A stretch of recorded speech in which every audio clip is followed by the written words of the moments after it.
Okay, so 3 years ago, God started giving me dreams, and I asked for them for a long time. One day he said yes, and they've never stopped. And I write them all down. So I actually want to share some of them with you because they're pretty crazy, and I want to share them. So last April, God gave me a dream about Isaiah 30. I woke up having no clue what Isaiah 30 was about. So I read it, I read a commentary, and this is what I wrote down. Isaiah 30 is about Judah's leaders not seeking God's counsel and having misplaced trust. The Charles Spurgeon commentary that I read into, the title was Awaiting God and Awaiting People. This is honestly still true to me today.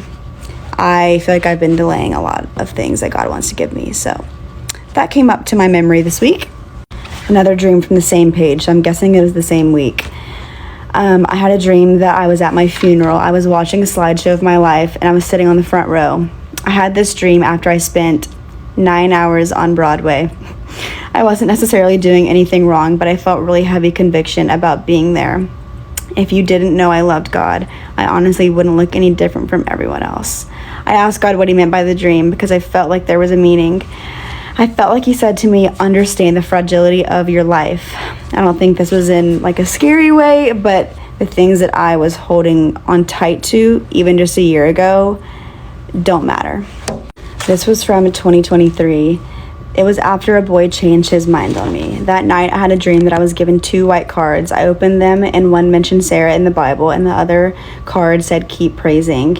In my dream, I knew that Sarah in the Bible had to wait a super long time for something. So I woke up and she had to wait 25 years for a son. She was barren for a long time. And obviously God was showing me that waiting on him is worth it. And I wrote, it is so hard because I literally have no idea how to wait. God won't break his promises to me, but I really need help because I have no idea how to wait. This is the same thing that's still happening today. So I had a dream that I was in a gas station and I was speaking to the woman who worked there. I was telling her that forgiveness would be healing to her. That was in 2023, which is just, it's been happening for 3 years, like I said. Okay, I'm reading this dream and I have no memory of it, so I'm so glad I wrote it down. I was a counselor to this girl that got upset at the way people were worshiping and expressing their love to God. I remember she wasn't comfortable that someone was speaking in tongues. This girl can't discredit it of how others express their love because we all love differently. I shared that in the dream how some people express their love through dance or music and how mine was through evangelism and prayer. That's crazy. And speaking in tongues is a whole different topic, which I'm not even going to get into. But that is the dream that I had.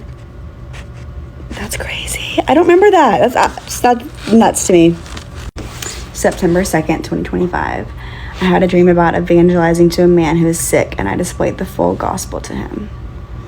They just keep coming, and they don't stop. And it's so fun that God wants to love on me in that way. I think dreaming is so fun. I get excited to go to sleep. And, I have one more dream I want to share. 2 years ago, I had a dream about a girl that I know. We spent some time working together in the summers. At this current point in time, she does not follow God. Her lifestyle does not reflect what God teaches in the Bible. But in the dream, I had a full picture of Jesus coming up to her front door and knocking on the door. And she actually let him inside, and they sat by the fire together, and they had coffee, they conversated, and I ended up sending her a voice memo of that dream, just expressing that God is still knocking on your door, and she never replied, which is totally cool. But that was such a specific dream that I didn't want to keep to myself, so I did share it with her. But if that's you and God, and you want God to give you dreams, keep asking because it's so fun. It's truly one of the most fun things that I've experienced with God. So hopefully that's encouraging.